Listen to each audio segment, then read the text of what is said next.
So we know kids are motivated by music. It's probably one of the biggest influences in their lives is music, hip hop. And for years I've been saying, you know what? We've got to capitalize on what hip hop is using to keep them not just interested, they're captivated by music. And so why haven't educators learned or studied what they're doing in music or what's happening in that process that keeps them captivated? What Rhymes with Reason is, it is a education technology that you guys will have access to this year. And what it does is it teaches academic vocabulary using music that you all know and love. Does that sound good to you guys? Okay. Somebody raise their hand and read me that word. Has anyone in here ever heard that word before? Obsolete? Okay.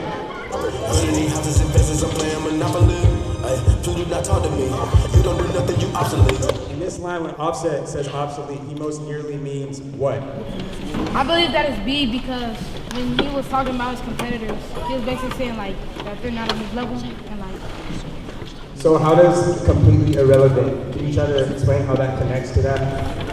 Like they don't matter because he's on the top. Okay, great job. AJ's explanation was really, really good. He said that Offset's competition didn't matter, and that's exactly what irrelevant means. So you interpreted that perfectly. So you just got an SAT level question correct. So give yourself a hand. Give yourself a hand. Good job, AJ. And good job, everybody, for participating. Now we're gonna get into the fun. You guys ready to have some fun? All right. So each group has to write a rap using obsolete, resilient, and alienate. And what you're gonna do, one representative from each group is gonna come up to the stage and perform the rap, and we're gonna make it a competition. We're gonna do a battle, all right? Using those words. The beat's about to drop, the judge is gonna give you your scores, and here we go. Drop that beat.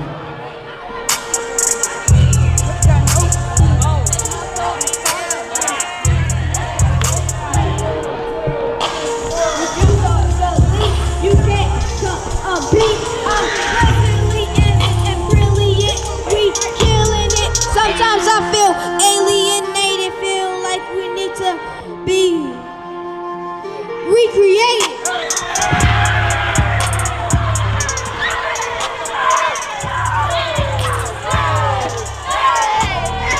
So, judge number one was on the far right. What is your judge of that round?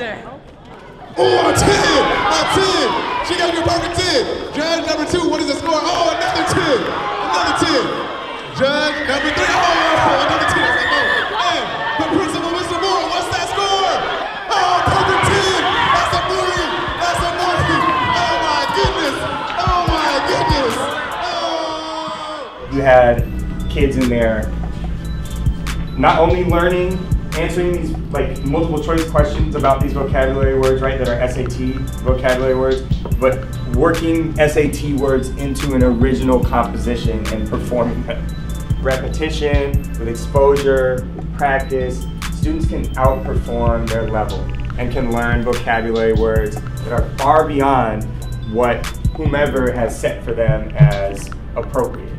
Since we've had our conversation, this company has grown quadrupled in a short period of time because I think everyone sees the power in using music, hip hop, to teach vocabulary. And the vocabulary words that they have in their application are SAT words, ACT words, and content language that we use every day. This program can pull a lot more out of students than your standard study sessions and worksheets that aren't culturally relevant at all. And quite frankly, at least when I was in school, were pretty archaic. This program deserves to be utilized in as many institutions across the country as possible. I think it's insanely valuable to kids' education, and I can't stress enough as to how much me personally I would have learned being a kid, and even now, like if I utilize this and apply this to anything else outside of like standardized testing, it would help me learn a lot better than anything else that I'd utilized before to study for tests like this.